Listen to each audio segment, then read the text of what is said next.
Thanks for being here, folks.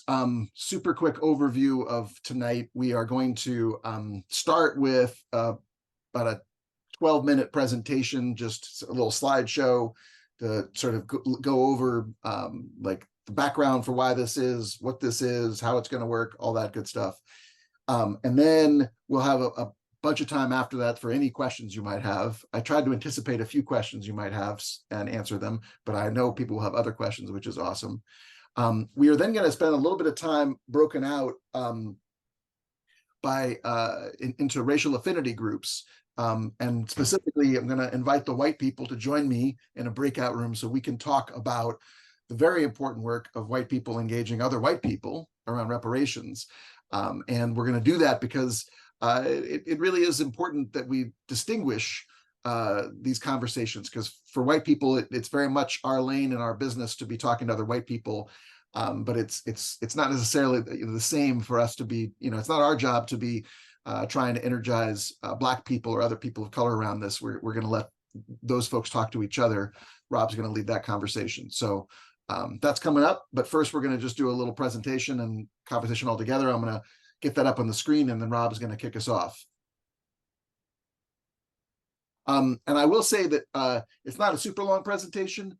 And if you got a really burning question, go ahead and throw it in the chat or even speak up, but mostly just hold them until the end, because we'll have a whole Q&A period. So that's how we're going to try to do it. But let's see how this works.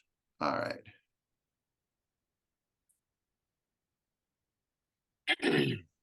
All right. Tonight, we're going to go over what it means to be a community connector. One second, Rob. Sorry. I got to find my I got to find my controls. I think I have enough screens here. Okay, cool. Go ahead, Rob. All right. Before we get into that, we'll set some context by reviewing the goals of the Reparations is Due campaign.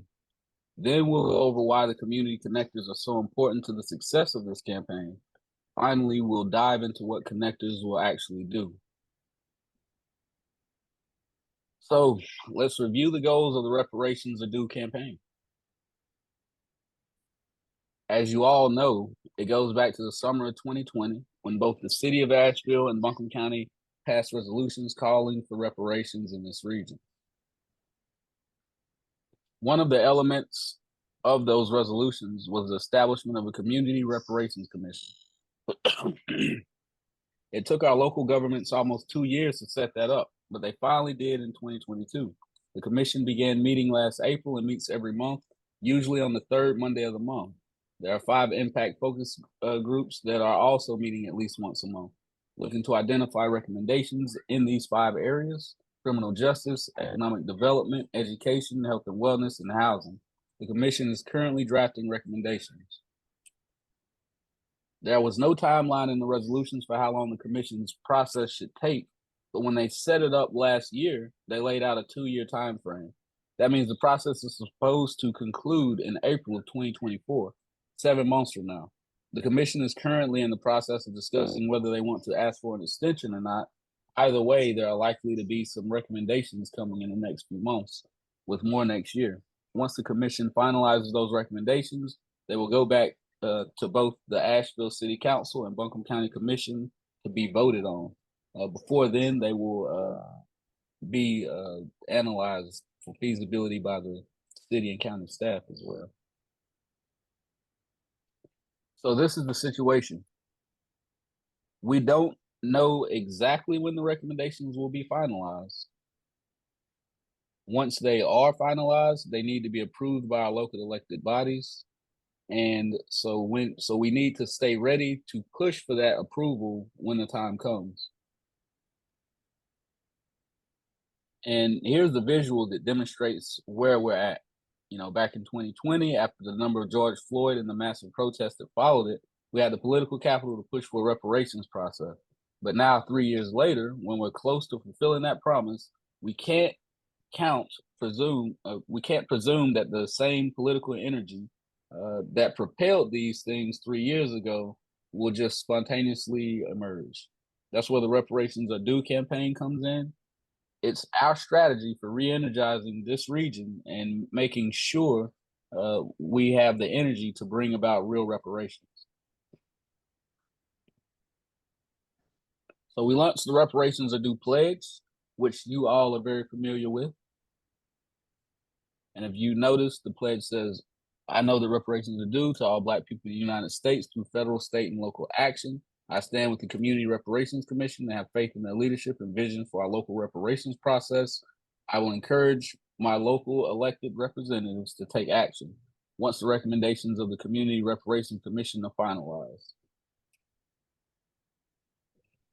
Our first goal for the campaign was to get 2,000 people to endorse or sign the pledge. And we met that goal earlier this month.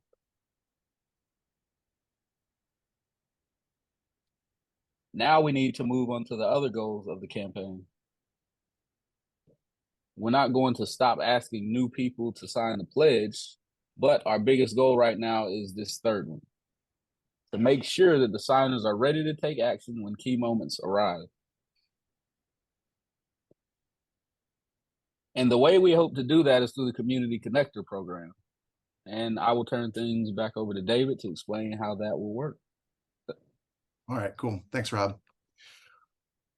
Yeah, so just looking again at this visual that Rob shared a minute ago, back in the summer of 2020, RJC's emails and calls to action are reaching a lot of people because lots of people were thinking about racial justice and paying a lot of attention. During peak moments, large numbers of people can be mobilized by just sending an email out. And in 2020, our typical RJC email was getting opened by 50% of the people that we sent it to and getting acted upon by 20%. Now, that approach we don't think is going to work the same right now, because a lot of our communication is probably not going to reach the same people that it did then, because it's a different moment. People are busy. We're all busy. We're not all necessarily paying attention. When those peak moments subside, the one-to-many model doesn't work the same way it does during those peak moments. And our typical emails now get opened by about 30% of the people and get acted upon by 2%. So we got a lot of people that we're not necessarily reaching. And that's why we need to make a shift. And we're going to go from just this one-to-many model to a more networked model. And the idea here is that we can put a message out to community connectors, right? Along with, we're going to send these messages out to everybody, but we're going to especially say, hey, community connectors, here's an important message.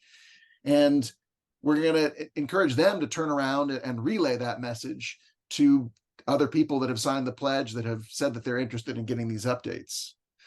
And maybe some of those people will in turn pass the message on along, and we'll end up with a robust network of people who are plugged in and connected.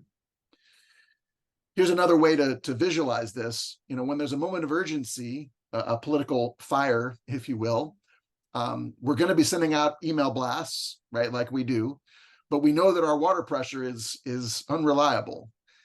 So we're looking to you as community connectors to be the bucket brigade to make sure that we collectively get the job done. So it's a both and.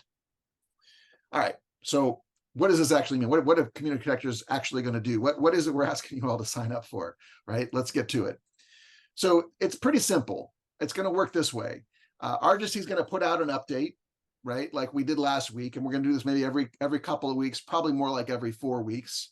But if there's something that comes up, if there's important news, then it won't be on some timetable.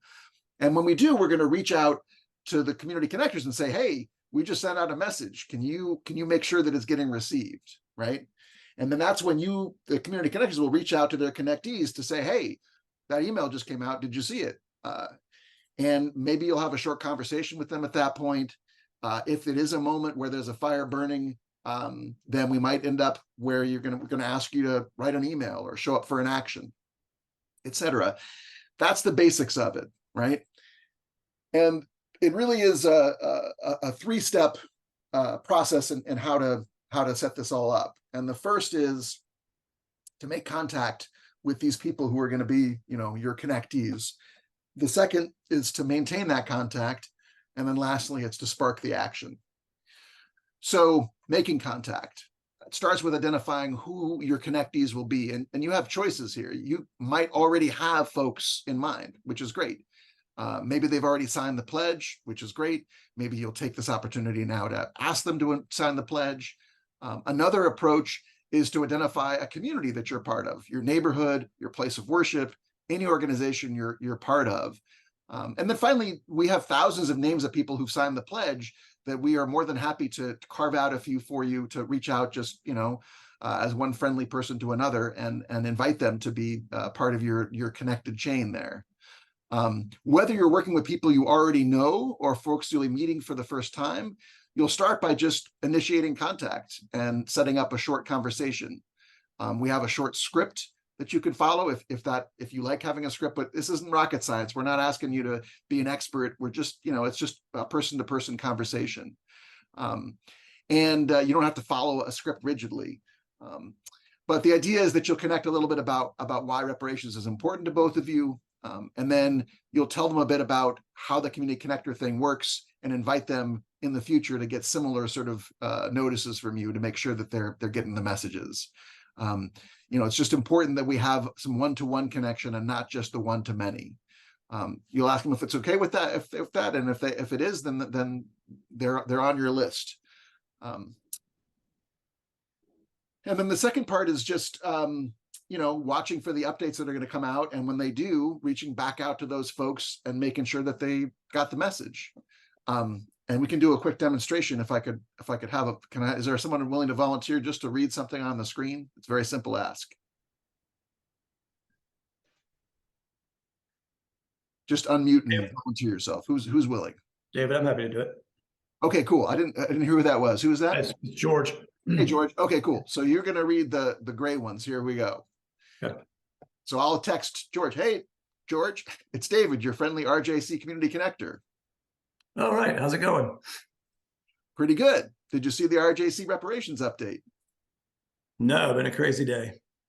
No worries. I can forward it to you. I'll check it out tonight. Maybe we can talk tomorrow. Boom. There you go. Thank you, George.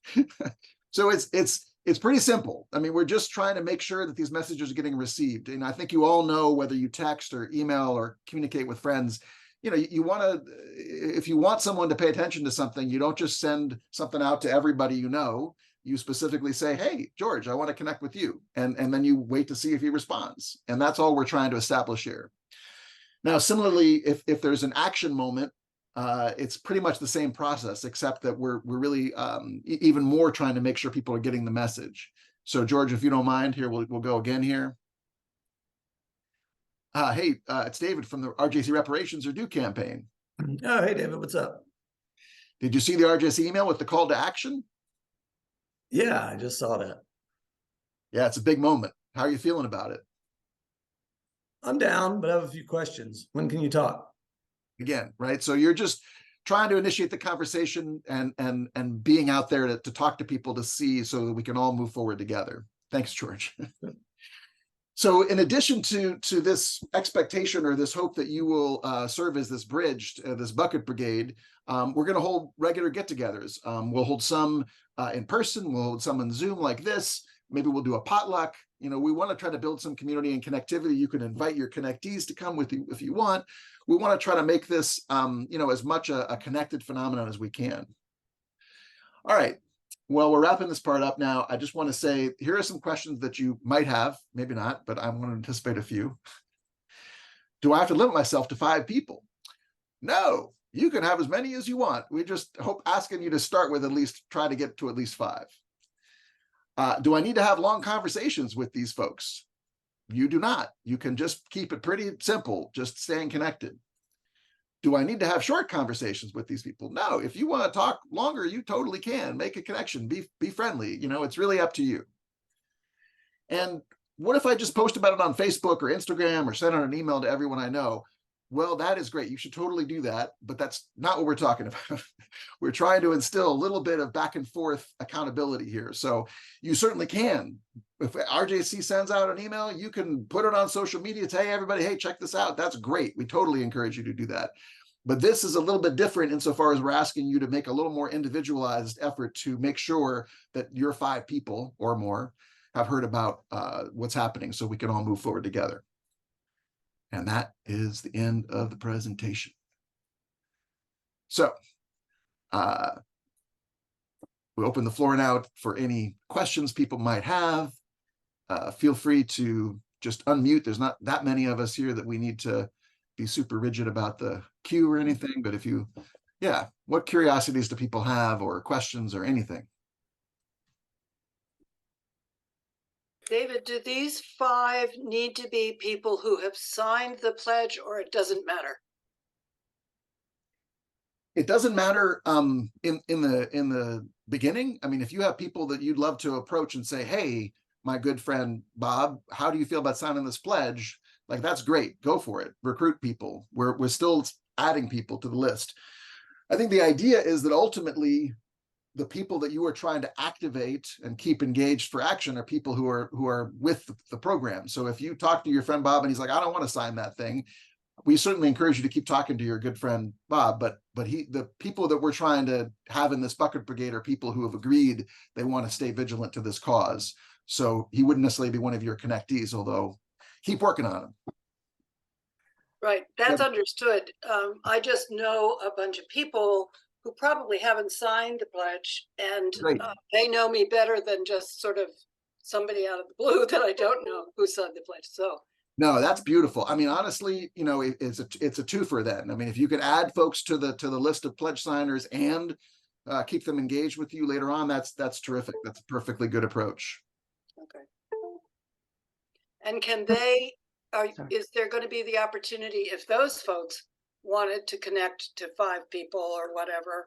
Yes. Is that a possibility? They need to go through an orientation or something like that? No, we're going to have so my thought is we'll have this recording will be available on the website so people can watch it, and hope everybody's okay with being famous.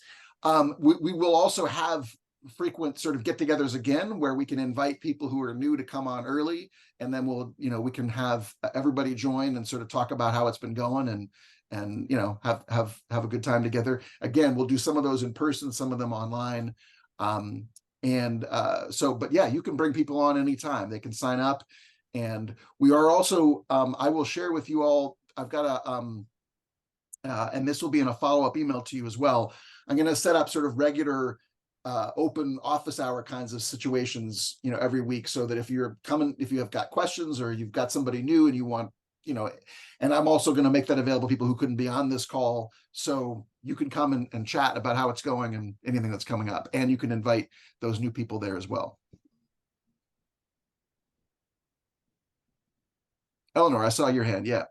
Yeah, I'm just wondering how to make best use of this contact. So I've already talked with someone, and this is a religious justice organization, a Jewish religious justice organization. And there's a point person, and then there is their mailing list that I think she said was as big as 500.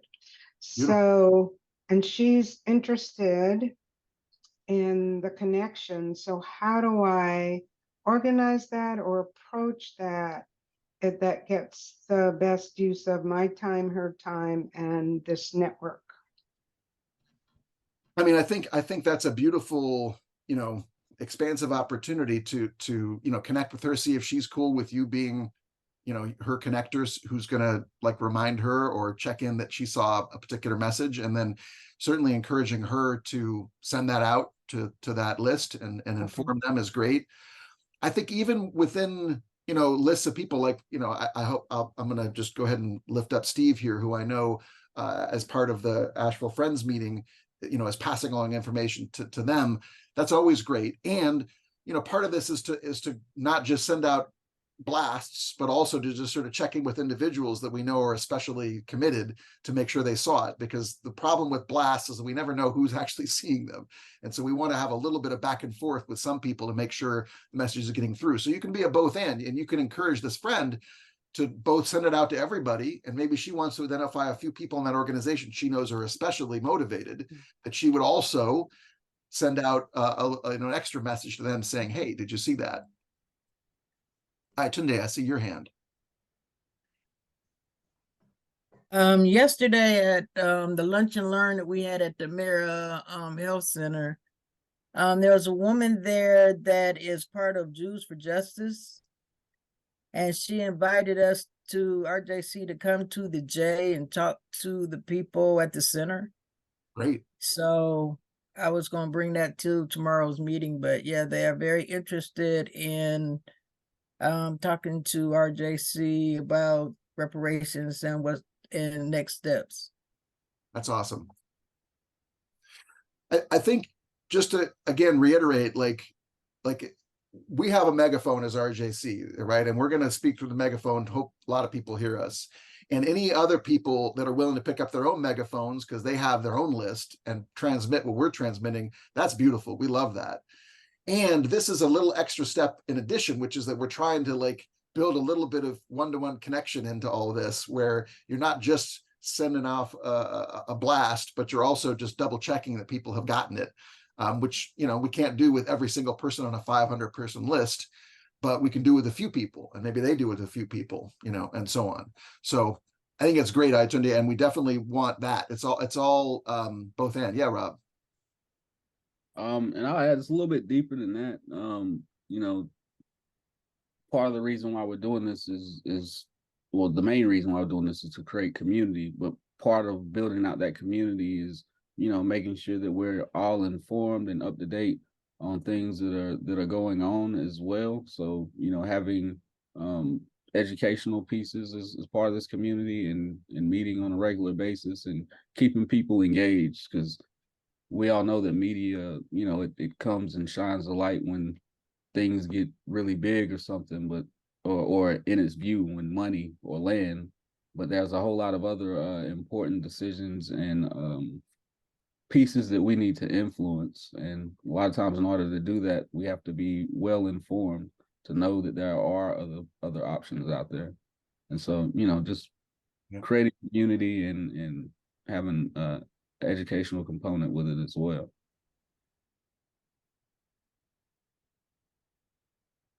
Steve, go for it. Yeah, thanks, David. I have a feast and a famine question, a feast question and a famine question. The famine question first, how can, do you have a process you're going to use to ensure that everyone who has signed the pledge is connected to a connector? That's the famine question. We don't want to leave anybody out. If they've signed, they need to be right. The feast question is a scenario. An individual is getting a telephone call from 5 different connectors. How do we ensure that that doesn't alienate the person? Oh God, they're such a pain in the ass. They keep calling me, right, kind of thing. Right, like the experience at election time when you're getting barraged with the same question. We don't want to do that. Well, so here's the famine answer. That would be the goal, right? I mean, we're starting with the people right here, right now, right? And I don't think there's enough of us to connect to 2,000 people yet, but I think that is where we hope to get to. So the hope is that amongst the people you talk to, you might invite a few of them to be part of this, and then we grow this until maybe there are hundreds of community connectors, and then it gets to the point where we can make sure that everybody is getting that nudge. And then to your second question, to your feast question, which is a trickier question, I think the main fallback. I mean, I'm going to confess to you that we're figuring this out as we go. We don't have some like foolproof like supercomputer that is going to like calibrate all this and make sure that what happens doesn't happen. But the whole point of this is that it's consensual. So if you reach out to Eleanor and say, hey, Eleanor, I'd like to talk to you about reparations. I'm part of this community connector thing. And Eleanor has already talked to Janet. Well, Eleanor will just say, no, it's okay, Steve. I already made a connection. You don't have to contact me again. So the idea is that you're only going to be reaching out for these repeated connections with people who you've already talked to that have consented to that, and they will know that they've already agreed to be somebody else's connectee. They're not going to double dip. So the main insurance is that we're making sure that all these relationships are agreed to both ways, and so the person on the other end can just tell you if they've already had that connection established. That's the best we got at this point. I think where your feast and famine questions converge will be sort of down the line as we get more numbers. It'll get more complicated and a little harder to ensure that what you're saying doesn't happen. Right now, I feel like we got 2,000 people out there, and then there's the people right now on this screen. I think our odds of like hitting the same person 20 times are low because there aren't that many of us yet. And hopefully as we grow, we'll get smarter about how we avoid your feast problem. Yeah, Amy. Yeah, sorry, I'm on my phone, so I can't find my little hand here, but there's my hand. So for me, I've been following the story on how the reparations are going in Asheville since it got introduced. For other people, they might have just signed a petition and it's not really fully present in their mind of what's happening. So I guess I'm wondering if, and I don't really want to make it overly complicated, but like if there are bullet points to help remind people why reparations are important, that they haven't happened yet, they haven't gone away, this is in the process, and actually we're catching them right before exciting stuff's happening. So maybe a quick reminder of why reparations are a good idea, and then sort of helping get them a little bit more motivated that this isn't just more, I don't know, like people start ignoring emails for a reason because all of a sudden it doesn't feel like it's effective or something. And I'm not making any judgments. I'm just saying human nature is that after you get so many, you start to pay less attention. So to sort of renew and refresh this interest, you know, saying like, remember how all these white people wanted to do something after George Floyd? Like, this is what we can now do. You know, justice does move slow, unfortunately, but now is the time to act. Totally, Amy. Thank you for raising that. And I want to hear if Rob has thoughts on this too, but I will just, I kind of went too quickly to it and I apologize, but I wanted to say we've got a very nice resource page here at the RJC website. I'll share my screen again just to show you where you could find it. And if you go on our website, you know, this reparations tab here right at the top has got all kinds of stuff. And there's this resource page that lists, you know, all kinds of different things that, you know, you can use to both as a thing to share with people, right? So if they have questions, you can look at these documents and try to use these as a teaching guide. There's also, you know, common questions and concerns that can help you if you're talking to somebody who's like, wait a minute, why are we paying reparations? You know, whatever. They've got different suggested answers to some of these questions. So I would say look at that first to see if that gives you some material to work with. But keeping it fresh and answering those questions is key. Yeah. Do you have any thoughts on that, Rob? I don't know if you want to chime in. Yeah, I'd like to thank Amy for raising all those great points. You know, there's definitely somebody in here who I invited last night who may not be completely familiar with the local process, which I don't know whether or not they do, because we didn't have a specific conversation about it. So yeah, everything you stated is valid. And thank you for going over some of the resources as well, David. But hopefully, like, this is the beginning of, you know, of this, and as we build out community, you know, we'll all become more informed about what's going on and everything here locally, through information sharing at these gatherings like this. But yeah, those were all great points, and we have a lot of resources to fill in a lot of the gaps, but it's also kind of hard to guess specifically where everybody is. You know, we could have put a survey together and, you know, to try to identify where people are at. But I think that just building our community and investing time and energy and information into this, all those things will organically be resolved, or at least the best that they can.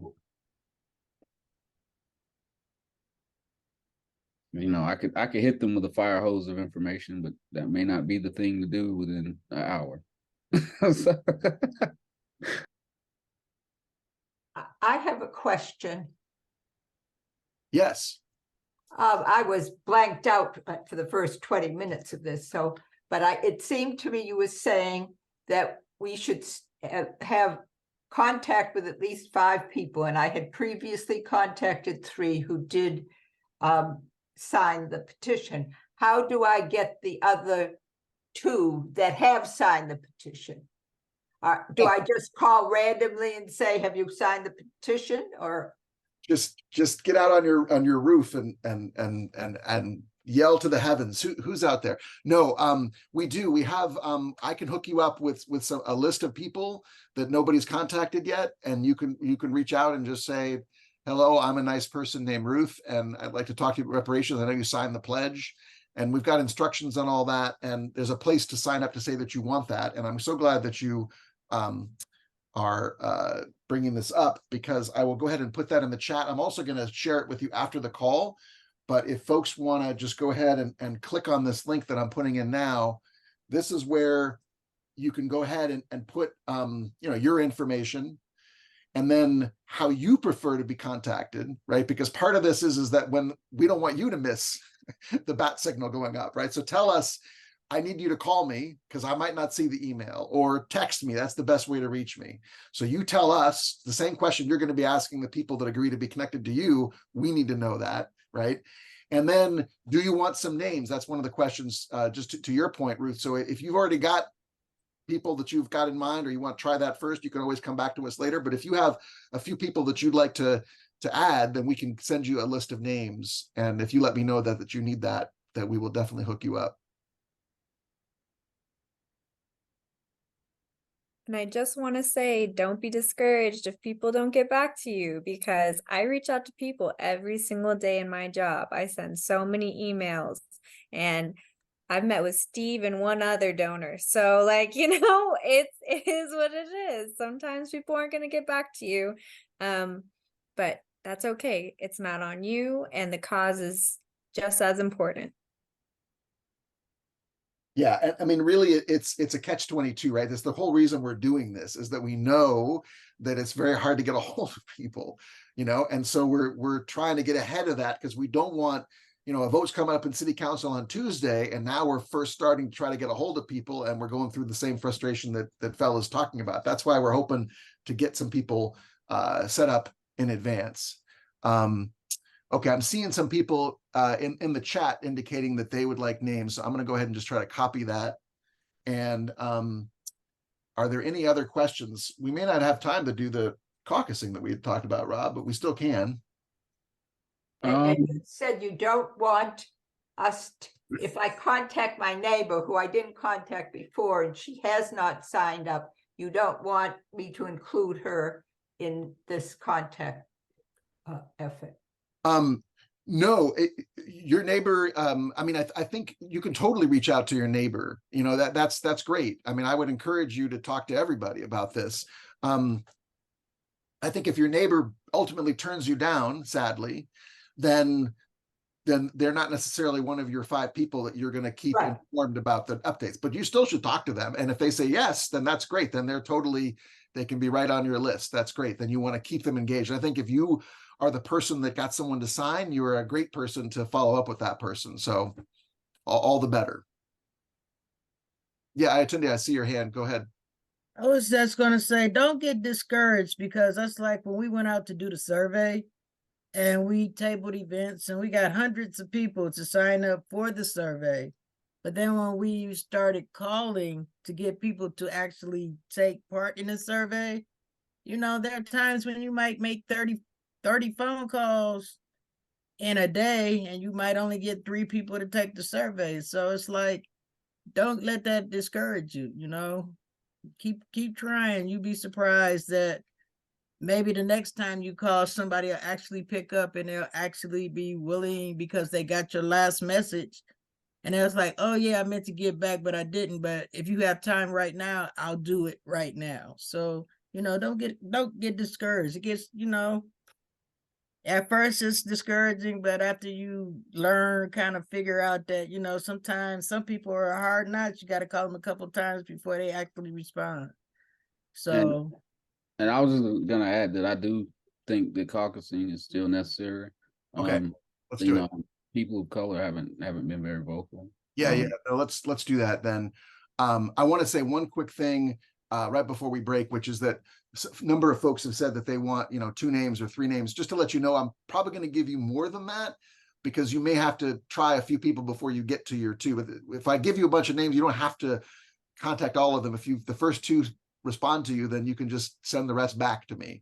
But I don't want you to have to, it may take a few people to get to the people you need. All right, so here's what we're going to do, y'all. I'm going to create a breakout space for the white people to leave to. And we are going to talk a little further. Whatever questions you all have, let's talk about it.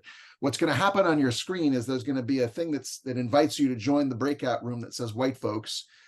If you do identify as white, please do click on that. If you do not, just stay where you are. You all are going to just stay in the main room and keep talking. I know, just to let you know, I'll go ahead and pause the recording at that point, so you don't have to worry. There's going to be no recording of the rest of this call. So, hey, folks that are watching on recording, we are stopping now.